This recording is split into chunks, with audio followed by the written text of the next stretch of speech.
Então, pessoal, o que que é essa offshore? Por que as pessoas utilizam? Onde vive, né? Para que serve? Então, é esse o tema de hoje. E hoje nós vamos ter um convidado muito especial, o Brian Calkins. Já já ele deve estar chegando aí. E a gente veio aqui conversar com vocês sobre esse assunto. Obrigado pelo retorno aí, Diego. A gente veio conversar sobre esse assunto aqui que é tem tanto desconhecimento, né? A gente sabe que o planejamento como um todo é um assunto bem desconhecido para a imensa maioria da população. E aí, quando a gente vê aquela notícia de offshore, né? Que a gente vê o ministro da Economia com a sua offshore em um paraíso fiscal, não é mesmo? Então, um paraíso fiscal, já pensou? A gente lembra sempre ali da Mossack Fonseca, da Odebrecht, do escândalo, e essas questões acabam sempre voltando, né? Mas antes de mais nada, a gente precisa entender, né, o que que é a offshore. A offshore, eu tenho certeza que muitas pessoas já ouviram muito falar sobre esse tema, né, nos últimos dias, nos noticiários, né? Mas nada mais é do que uma empresa ali que está fora do território, né, do continente, está offshore, fora da terra. E no caso, quando a gente fala de empresa que a gente cria, é uma empresa fora para nós brasileiros, uma empresa fora do Brasil, então ela vai ser considerada um offshore. Então esse é um primeiro ponto que a gente tem que explicar e que, por exemplo, para as pessoas que têm uma empresa não necessariamente nesses países considerados paraíso fiscal, mas empresa nos Estados Unidos, ela vai ser considerada ali. Deixa eu só aceitar o Brian aqui. Ô Brian, tudo bem? Tudo bem? Boa tarde. Boa tarde a todos. Eu já iniciei aqui a conversa com a audiência aqui sobre o tema que é a bola da vez que a gente está falando, né? Então, estava aqui explicando a questão do que é a offshore para o pessoal, primeiramente, porque apesar de muitas pessoas estarem ouvindo, é sempre bom a gente repetir, porque as notícias que estão divulgando informações erradas para a Pois é. população são muitas. Então, o nosso dever aqui é exatamente trazer conhecimento para os nossos clientes aqui da DBR, mas também dos nossos seguidores, né? E aqui eu posso apresentar o Brian. Brian, ele é parceiro nosso, ele é chefe de compliance da Proxy Financial e ele também é Financial Advisor Internacional, então é o planejador financeiro que nasceu lá nos Estados Unidos, né, essa profissão, e o Brian, de fato, essa cara de americano é porque ele é gringo mesmo, né? Então tem lá, seja muito bem-vindo, tá bem tranquilo com essas questões. E aqui é exatamente isso, Brian. Explique aqui para a gente, né, para os nossos clientes, nossos seguidores aqui da DBR, o que é essa offshore, para que serve, né, esse instrumento, por que as pessoas utilizam, né? Acho que essas são as primeiras perguntas para esse momento. E fique à Sim, vontade para exatamente. se apresentar aí. Sim, obrigado, Diogo, pelo convite. A gente está conversando aí sobre um tema que está quente, né? Segunda-feira passada, começo do mês aí de outubro, começou com uma bomba, o Pandora Papers, o neto aí, ou o filho, né, do Panama Papers. Teve uma mini crise no meio aí que pouca gente se atentou, que quem não era do ramo não sentiu muito. Nós somos aqui nos Estados Unidos uma gestora de patrimônio. Então nós temos licença nos Estados Unidos para atuar nos Estados Unidos como financial advisors, que esse termo chique faz. Então a gente faz gestão de patrimônio para os nossos clientes, ajuda a investir, diversificar globalmente, trazendo o dinheiro aqui para os Estados Unidos, aproveitando aí a segurança, a transparência, a força do sistema americano. Em última instância, eu vou para a cadeia se eu fizer coisa errada. Olha só, começando uma live sobre investimento de offshore, falando de cadeia, olha que beleza. Mas essa é a realidade. Você que está nos ouvindo, pessoal acompanhando aí, né, Diogo? É tão importante você procurar um profissional licenciado, registrado. A primeira coisa, um blog, vlog, youtuber, raramente tem licença e registro. E terceiro, assim, que tem a idoneidade. Nós somos fiduciários nos Estados Isso é Unidos, importante. né? Nós temos um rabo preso sem tamanho. O pessoal, quando entende, fala, nossa, cara, você tem muito risco legal, né? Eu tenho bastante risco legal e eu durmo muito bem à noite porque eu faço aquilo que é certo para o cliente sempre, né? E aí, tomando essa posição assim, o que, que é offshore? Né? A offshore é nada mais do que uma empresa fora do Brasil. Então, se você é brasileiro, uma offshore é uma empresa constituída, for uma conta constituída fora do Brasil. Se para um americano, uma PJ no Brasil é uma offshore. Então, é tudo aquilo que saiu do seu país. Beleza. As offshores que nós estamos falando, especialmente o Pandora Papers, são empresas constituídas no Caribe, em sua grande maioria, algumas em ilhas africanas, como Seychelles. São lugares assim, criou uma PJ. Tá? Como assim? O que faz essa PJ? A maioria delas Brian, são. eu acho que é bom falar também, desculpe te interromper, Sim, mas sim, que vai é lá. bom a gente só diferenciar em dois termos primeiro. Primeiro é que offshore, né? E a outra é paraíso fiscal.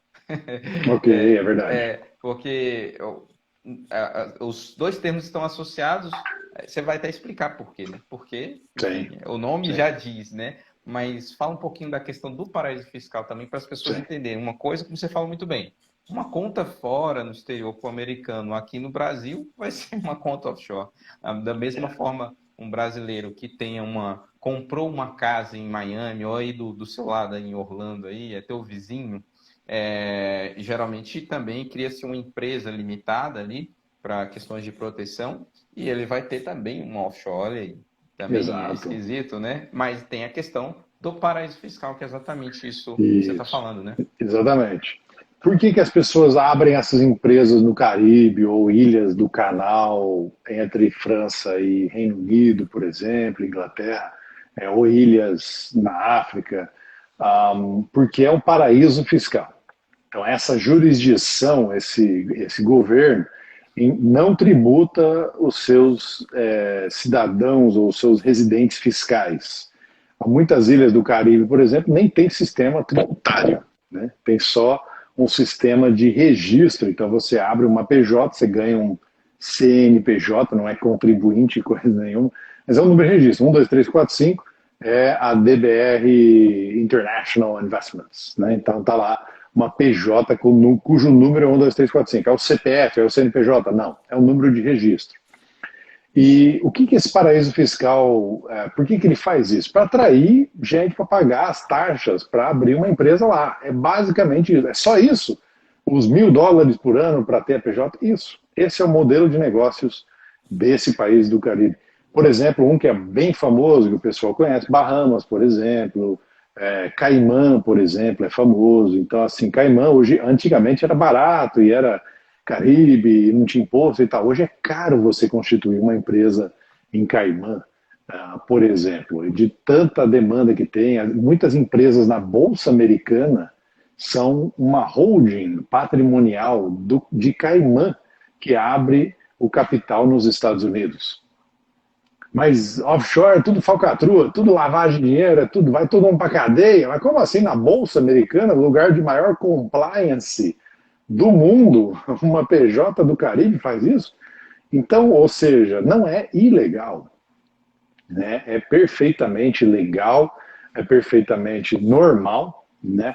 Essa estrutura. É basicamente uma empresa aberta num país. Agora, por que é um tema tão escandaloso? Bom, primeiro ponto de partida, vou explicar o escândalo, depois a gente explica até como é que isso se aplica aos ouvintes, o pessoal que está nos Sim. acompanhando, né? Porque aplica, tá, gente? Não tem nada de errado.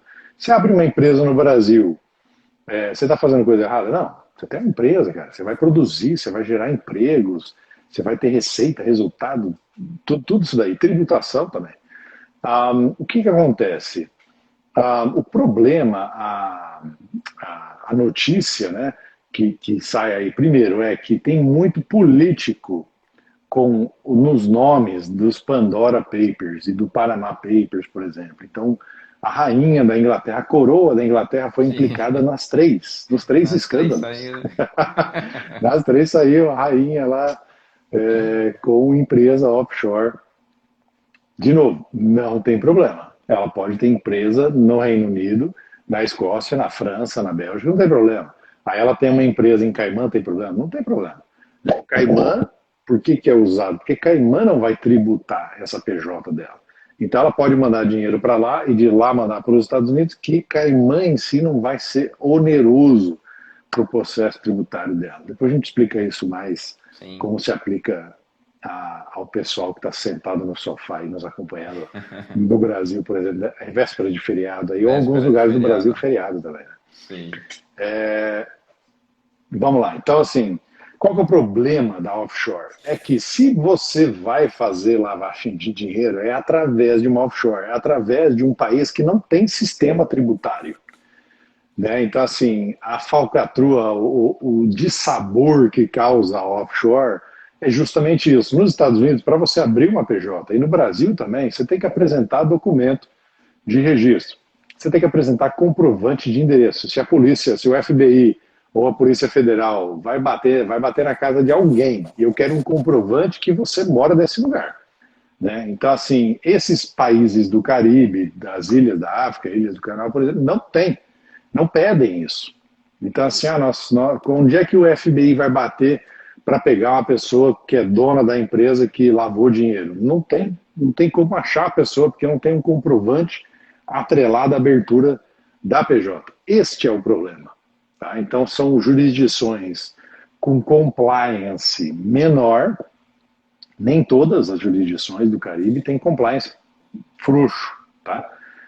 Mas há uma grande, um grande parcela, mas há um grande número de empresas, de países, que abrem empresa que não tem comprovante, que não tem passaporte, comprovante de endereço, não pede nada disso, contribuinte. Então, que é possível, né, se fazer a lavagem de dinheiro, né, sonegação, uma série de coisas por meio dessas, não das offshores, nesses paraísos fiscais, né?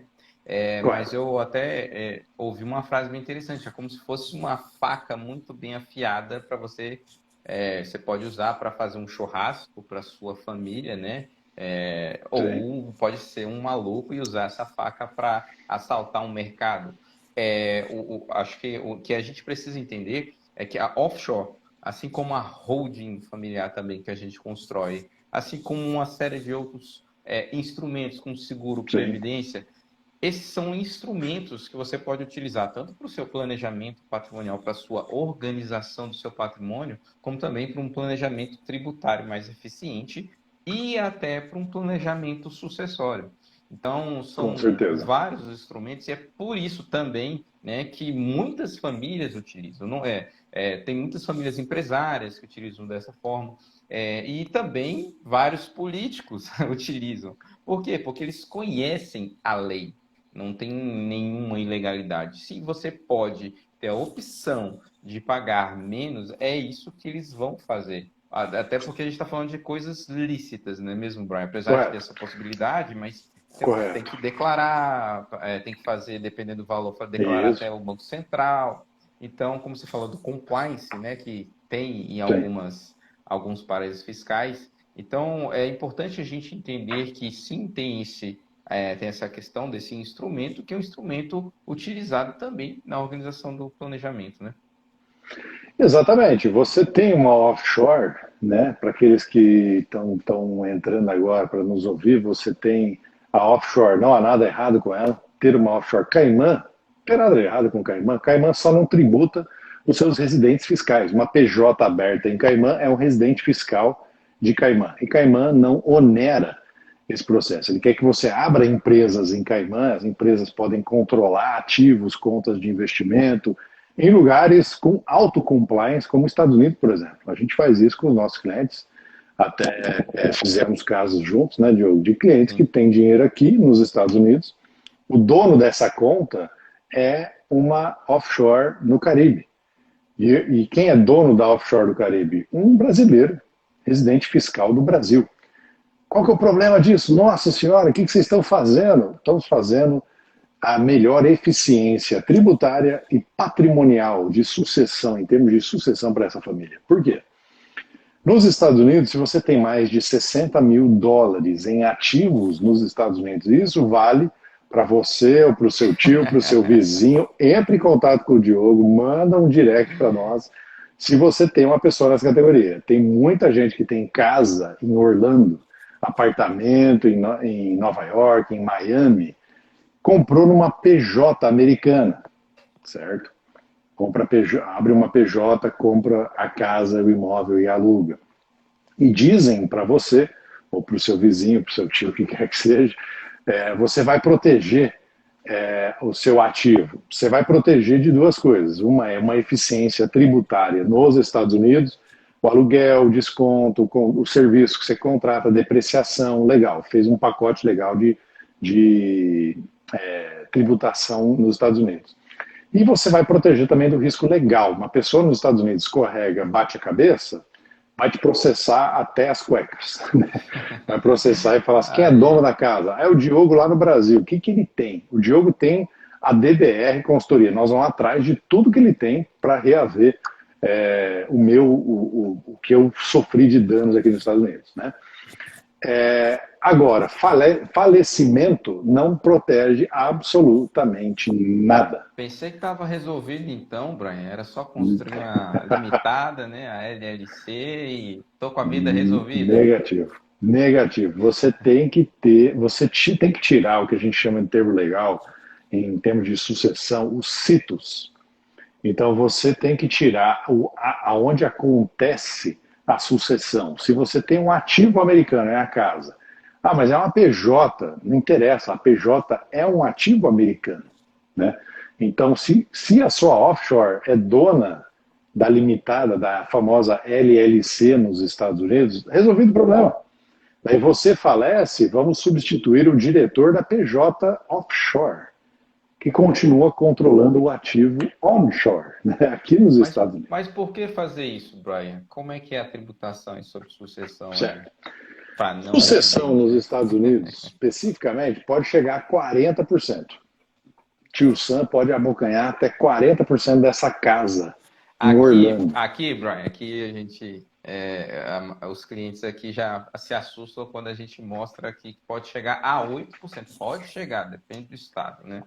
Sim. Aí se chegar a 40%... Metade do que você construiu. A gente vai caminhar para isso daí já, viu? Porque, inclusive, isso é uma justificativa em vários projetos de lei solicitando, olha, aqui no Brasil, vocês reclamam de imposto, mas olha só nos Estados Unidos, né? 40% aqui está pagando. Então, a forte movimentação, principalmente depois dessa crise, né? E a gente acredita que isso pode passar a qualquer momento. Eles só não falam que a gente tributa durante toda a nossa vida, até para respirar. Né? E aí, que nem modelo europeu, né, Diogo? É uma tendência que está acontecendo ao redor do mundo que não tem volta. Sim.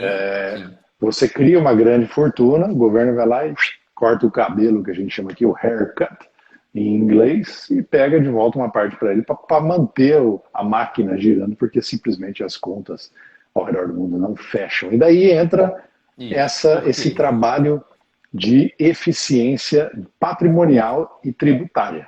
Né? Então, você criar uma offshore que é holding, que é supranacional, olha que termo chique, né? A holding ela vai ser dona de alguns ativos ao redor do mundo. Talvez um ativo, uma holding patrimonial no Caribe ser dona de uma empresa brasileira não vale a pena. Isso a gente já fez estudos, né? Já conversamos, já vimos casos que não vale. Então, assim, realmente aí que entra o profissional que te ajuda de modo fiduciário a chegar a uma resposta que é melhor para você. Então é só fazer uma offshore e jogar tudo lá, Diogo? Negativo. Nada a gente fala que é uma... Primeiro de tudo, não há um instrumento que serve para tudo, universal, absoluto. Longe disso, né? Longe disso. Tem que ser realmente analisado cada caso, construindo de acordo, até porque cada um tem a sua estrutura familiar de um jeito, né? Um precisa de um tipo de proteção, às vezes a atividade que exerce, pode ser um empresário, ter riscos ou não. ou até mesmo o tamanho do patrimônio, né? E assim, isso influencia bastante, tem que analisar, fazer um diagnóstico exatamente de cada caso. Então, mas sim, como você mencionou também, uma das questões, né, que o Brian acabou de nos falar, é que exatamente da questão da sucessão, porque nos Estados Unidos, até US$ 60.000, né, Brian, você me corrija se eu estiver errado, para não residente dos Estados Unidos, é bem importante falar, né, porque para o não Sim. residente tem essa limitação, essa isenção de até 60 mil, a partir daí pode chegar a 40%. Então mesmo as pessoas, mas só para investimentos, não.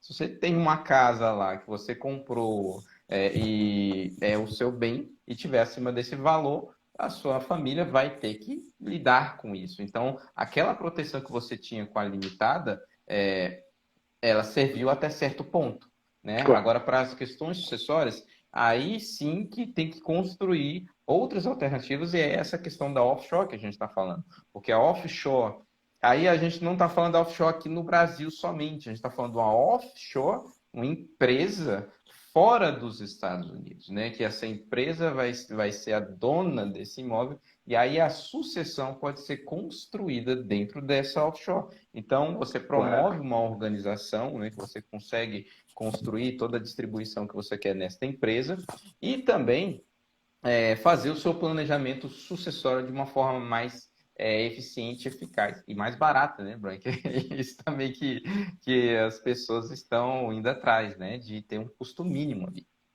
E não precisa ter Exato. os 20, não precisa ser bilionário não, né? Igual o Guedes, né? Então, isso que é o ponto que a gente queria chegar aqui para vocês, até um salve aí para o Luiz Perligeiro, que é um dos Opa! parceiros da Proxy que Exatamente. faz offshore. Olha que coincidência ele Seja aparecer aí bem-vindo, para ó, dar um tirou a oi. onda. A gente vai E, convidar ele depois aí. e fazer uma direto com a fonte. É. Isso se aplica à classe média no Brasil, né? A dona de casa sentada no sofá lá, o senhor aposentado em Santos. Faz sentido ter uma offshore? Absolutamente. Né? E, de novo, não, desculpa, vou retirar o absolutamente. Faz sentido dependendo do seu objetivo, do seu plano de vida. Tudo volta ao plano de vida, tudo volta aos objetivos, os medos, anseios, papinho de coach. Exatamente. Tem tanto Exatamente. investimento, E volta tanta pro papo de estratégia, coach, né? que a gente tem que entrar na sua vida, entender Sim. aonde você quer chegar, o que você quer proteger, o que é um desenho patrimonial para sua família, e aí com isso a gente vai apresentar as ferramentas. Isso que um fiduciário faz. Né? E assim, a offshore se aplica a muito mais gente que as pessoas imaginam. As pessoas lêem as notícias lá, Paulo Guedes tem offshore. Nossa, até o ministro, eu gostava tanto dele. Legal. Se está declarado o imposto de renda dele, bacana. É atingir um objetivo, proteger o patrimônio de sucessão, diminuiu impostos e declarou no Brasil. Eu me Pronto. pergunto por que você não tem? A Essa é a sua. pergunta. Claro, se tiver dentro do plano, obviamente, mas veja se também não cabe, né? Porque pelo menos hoje ainda é permitido, né? Então Exatamente. tem várias questões que o Estado vai querendo cada vez abocanhar mais, mas hoje ainda é permitido. E teve até uma, inclusive o Luiz que me contou esse estado da dona Doroteia, né? De Strubert, se eu não sei, eu vou falar o nome direito, né? Steinbuck, se eu não me engano. Certo. Ela utilizou exatamente dessa possibilidade de construir esse planejamento utilizando offshore e paraísos fiscais, né? Uhum. Residente de São Paulo, e fez uma doação ali de quase R$ 1,5 bilhão em 2011, né? Ia dar quase 60 milhões só de imposto para o estado de São Paulo. E claro que o Estado recorreu, né, para brigar e agora foi decidido pelo STF, né, em abril, que não tem lei complementar, então não há o que se falar nessa questão da tributação. Então, tudo Perfeito. legal, não é ilegalidade, né? O Estado pode alegar um monte de coisa, mas as coisas sendo feitas dentro da legalidade não há problema algum. E isso é planejamento Exato. tributário, né? algumas pessoas, por exemplo, na sua declaração anual, você tem a opção de fazer a declaração completa ou a simples. Você escolhe aquela que vai ser Sim, melhor, mais vantajosa para você. Então, é exatamente isso, exato. entender a sua realidade e, se fizer sentido, montar um plano para isso, né? Para todo o seu patrimônio, obviamente. E, claro, vocês, como uma gestora de recursos, gestora de investimentos, isso também não vale só para quem tem empresas ou tem imóveis, né, no exterior, mas também para quem tem investimentos, quem investir, diversificar sua carteira, quem está totalmente concentrado no Brasil. Sim, Fala um pouco mais também sobre essa questão também dos investimentos e da possibilidade, primeiro, da diversificação e da utilização da offshore. sim. Sim, sim. Pessoal, tem uma lenda urbana, né, Diogo, que a gente ouve que não rende, o que rende, rende bastante aqui no Brasil. Fora, Estados Sim. Unidos não rende tanto quanto aqui. Nós Aqui somos é emergentes melhor. países em desenvolvimento, então o risco é A- a- maior, o retorno era para ser melhor, não era, Bran? Exato, é correlação, né? Então, um professor de estatística uma vez comentou, nunca esqueci, não confunda correlação com causalidade, né? Se o risco é grande, não diz que é uma causa, o efeito vai ser um retorno maior. O risco simplesmente é maior, pronto, né? Não significa que você vai ter retorno Exatamente. maior. Então Então vamos essa lá, em termos máxima de não é, tem vários, não é uma máxima, né, do mercado, o risco isso, a fórmula. tem um estudo, né, Você para se pode fazer, correr né? mais risco e correr mais risco e pronto, você não vai ter mais retorno. Um, Vamos lá, então aqui nos Estados Unidos, qual que é a diferença? Aqui nos Estados Unidos nós temos 22 mil ações na Bolsa. Certo. Nós temos Um 6 pouquinho, mil né? ETFs. Quantos ETFs? Eu ouvi agora, eu estava numa ligação agora há pouco com um assessor aí no Brasil, ele falou que tem 40 ETFs no Brasil, é isso? Rapaz, eu não sei te precisar o número, mas É estamos baixo. começando a aumentar agora, né? Agora que está Isso, surgindo ETF de criptomoeda, essas questões assim, né? Antigamente era só sim, Bovespa e o S&P 500 ali que a gente SP500 de tinha. dólar. Exato. Agora aí é um mundo, né? Você tem, Isso, é um não universo. Tem, só, você falou mais de 20 mil ações, né? Ainda tem os ETFs que são índices, né? São índices isso. formados por vários preços, várias ações, né? De cada setor. E aí você tem um mundo, não é mesmo, Brian? Exatamente, você tem um universo de possibilidades, tanto é que aqui a gente não corre atrás de retorno. A gente dá 1% a mais de retorno do que esse outro fundo aqui, sei lá, eu achei um fundo que está rendendo mais do que o outro. Não é essa metodologia que a gente usa aqui. A gente usa uma metodologia muito mais simples, é Objective Based Investing que chama, que é nome em inglês, parece mais chique, né? Mas é simplesmente alinhar os objetivos com os investimentos. Se o seu objetivo é de longo prazo, deixa crescer esse trem no máximo de risco que você tolera. Ou seja, vamos fazer um questionário antes de risco, tolerância a risco, situação patrimonial. Você não vai poder pegar todos, raspar a poupança e jogar no risco, porque Ué, você é uma Brian, pessoa arrojada. eu pensei que. Pois é, eu pensei que era só preencher o perfil ali e ver quanto que tem. Se é 10 mil, 100 mil, 1 milhão. Não é assim, não? Não, não, não, não. E até você que está acompanhando a live aqui, procura o Diogo pelo seguinte: no Brasil, você tem profissionais e profissionais. Você tem um profissional que pode mostrar o menu, né? Fala assim: olha, está aqui as possibilidades de investimento, e tem um profissional que pode fazer um planejamento, uma consultoria e te ajudar a fazer sentido de onde você deveria estar, para que você não tenha que tomar essa decisão. E é isso que a gente faz aqui nos Estados Unidos. E só para Legal. chegar no fringir dos ovos, como eles dizem no interior lá, você ter retornos de 2, 3% ao ano de rendas fixas, até 40, 50 ao ano, em média, em renda variável. O que é esse 50%? Ah, é Bitcoin, isso aí é pirâmide financeira. Não é pirâmide, é inovação, é tecnologia. Pega o ano passado, tá? Nós tínhamos uma ação na nossa carteira mais agressiva, então não é para todo mundo, não é isso que eu estou oferecendo, né?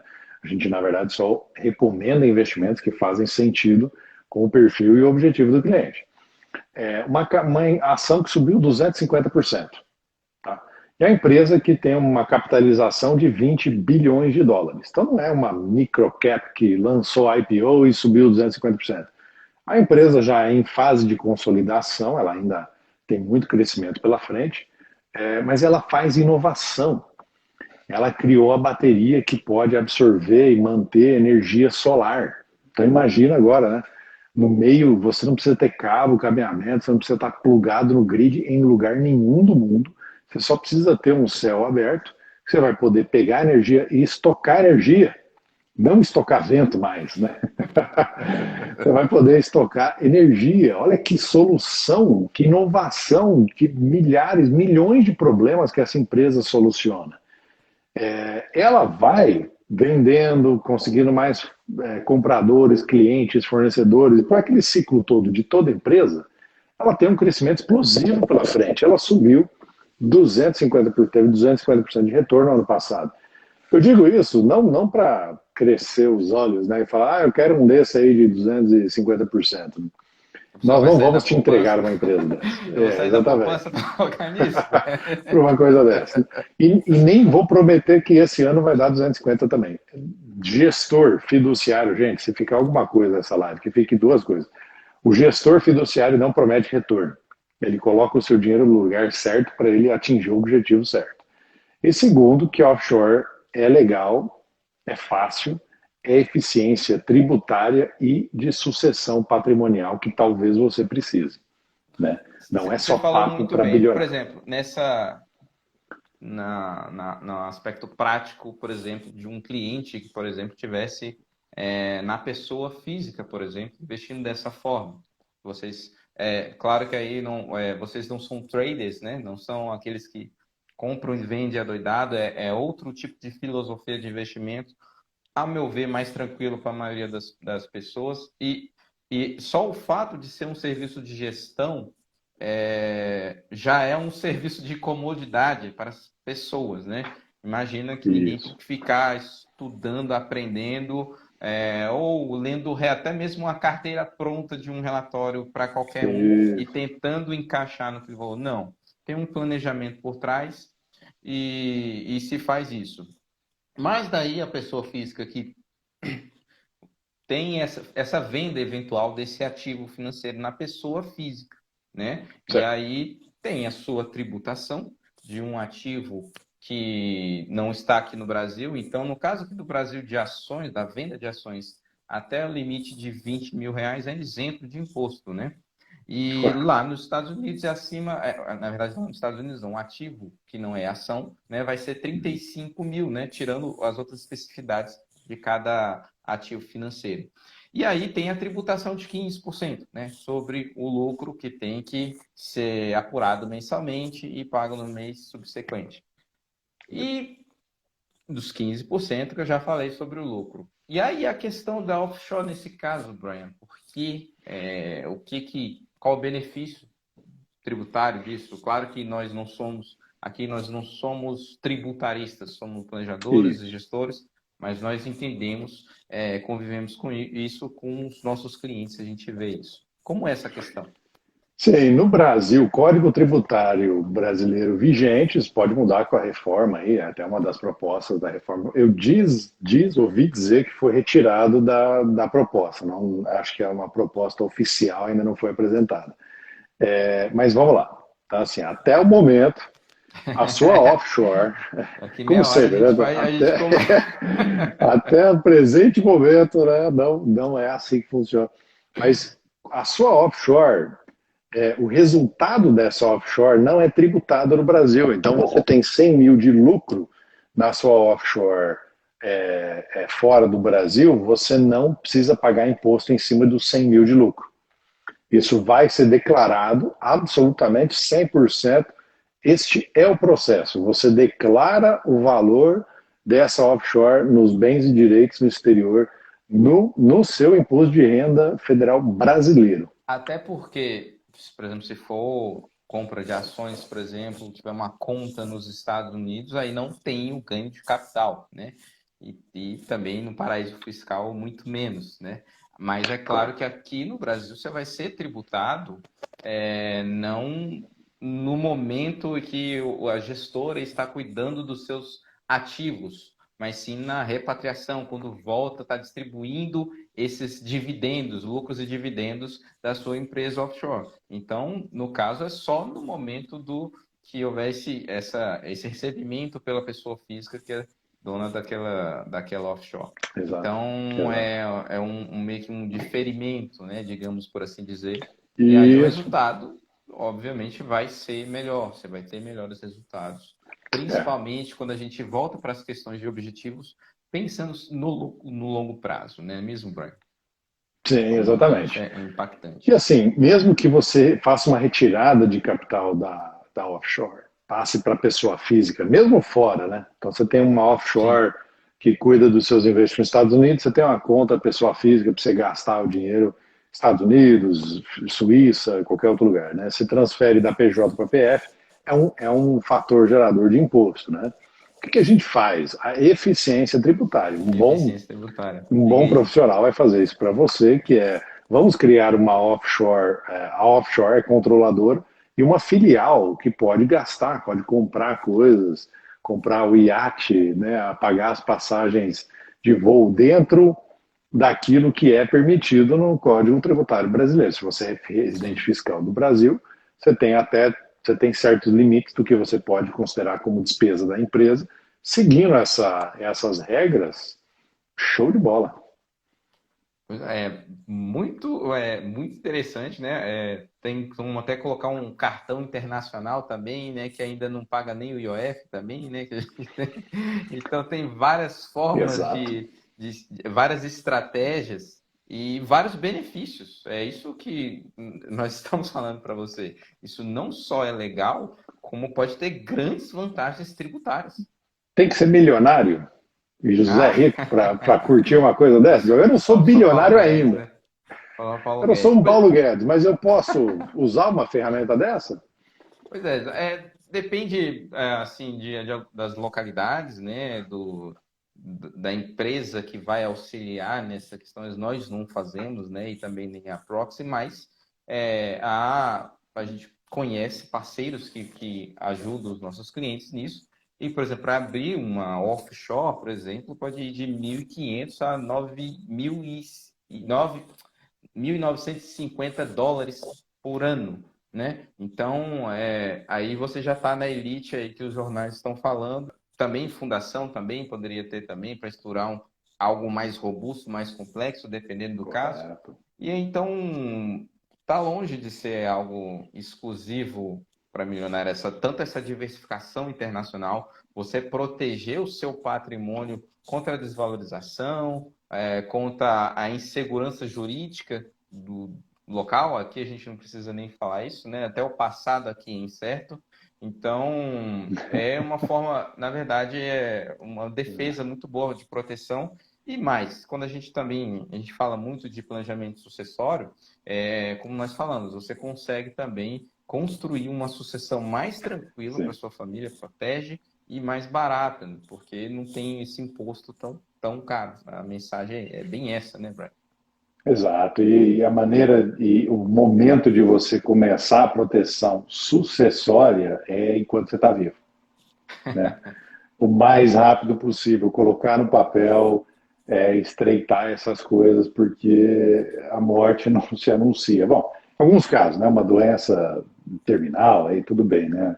Aí todo mundo se organiza, traz advogados, tributaristas, o planejador financeiro, financial advisor, a gente vai devagarzinho, mas tem uma boa parcela que a coisa acontece de uma hora para outra e aí fica aquela bagunça. Eu peguei um cliente, por exemplo, que estava pedindo ajuda no seguinte caso. Eles queriam transferir a titularidade da casa, como é que chama o título da casa? O registro da Uhum. casa para o nome dos filhos, que o pai tinha falecido 10 anos atrás, isso era 2018, faleceu em 2008, e queriam transferir agora, depois de 10 anos. Eles tinham acesso à conta, então eles recebiam um aluguel bacana, resetavam a senha, tinham acesso ao e-mail do pai, mas tudo ficou no nome do pai falecido, né? Por 10 anos. Daí, passados os 10 anos, falaram assim, não, vamos treitar isso aqui, tinha algum acontecimento na família, vamos passar para o nosso nome. Foram tentar passar para o nome deles aqui nos Estados Unidos. Você tem que ter um atestado de óbito. Aí agora vai pagar os 40%. A casa valia mais do que US$ 1 milhão. Você vai pagar os 40%. Não, mas a casa não valia mais de US$ 1 milhão em 2008. Você veio resolver agora, o preço é agora. E o espólio, eu dou risada assim porque é meio ridículo você pensar que é tanta dor de cabeça, é tão caro resolver um negócio desse, contratando advogado nos Estados Unidos para fazer essa parte de espólio, tratado probate, que é o processo de espólio aqui nos Estados Unidos, caríssimo. E podia ter sido resolvido lá atrás com uma offshore de US$ 1.000 por ano. Simples. É, Vamos esperar acontecer para daí fazer, daí a justiça fala assim, não, o dono dessa casa, pessoa física que era dona da casa, morreu. Já era. Agora você tem que lidar com o fato gerador, né, de imposto, de tributação. Então o momento de estreitar a papelada é antes, não é caro. Acho que essa é uma grande notícia, né, Diogo? Que sim. não é caro, não é uma coisa, não quero contratar advogado em Nova York, pagar US$ 50 mil para resolver. Não é isso, gente. É muito simples. Bom, ótimo, excelente live. Acho que a nossa foi um bate-papo, né? Sempre um bate-papo, né? É, Acho que o nosso bate-papo a gente sempre. podia ligar as câmeras e começar a falar, porque é muito bom. E eu acho que eu quis fazer isso para todos os nossos seguidores, porque isso é muito informativo, né? Que a gente viu uma série de informações erradas sendo passadas, e aqui a gente quer falar exatamente isso, educar, né? Passar conhecimento. Mas é claro que quem quiser entender mais, um pouco mais, a sua situação patrimonial como um todo, a gente está falando de offshore, é um instrumento, mas como eu falei, tem uma série de questões, a gente tem que fazer entender os seus objetivos de curto, Exato. médio, longo prazo, a sua estrutura patrimonial, o que que você tem, o que que você quer e o que que você precisa, porque às vezes Sim, você quer uma coisa e você precisa de outra. Então, precisa-se de profissionais que vão trabalhar diretamente com o seu interesse, não somente venda de produto, a gente não funciona dessa forma. E quem quiser pode mandar uma mensagem aqui para a gente, por direct, a gente pode agendar, conversar, entender a questão. O Brian também, para os clientes que faz sentido a questão do internacional, né? Todo mundo quer, o Brasil tá lá embaixo, né? Aí todo mundo quer ir para fora. Depende, né? Depende de quanto que você tem, depende da sua necessidade. E aí, se fizer sentido, qual percentual que vai lá para fora, em qual estrutura vai ficar, se vai fazer alguma estrutura ou não, o que que você planeja fazer. Daí sim monta-se um plano para isso. Mas primeiro, a gente tem que, vocês já estão ouvindo aqui a gente tem que ouvir vocês e fazer um plano para isso. Não é mesmo, Brian? Muito obrigado aí mais uma exatamente. vez. Obrigado, Diogo. Obrigado pela audiência. Gente, continuar a conversa, a gente pode continuar especificamente do seu caso. E estamos aqui para qualquer dúvida. Um abraço. Valeu, grande Brian. Até a próxima. Até a próxima. Tchau. Valeu, pessoal.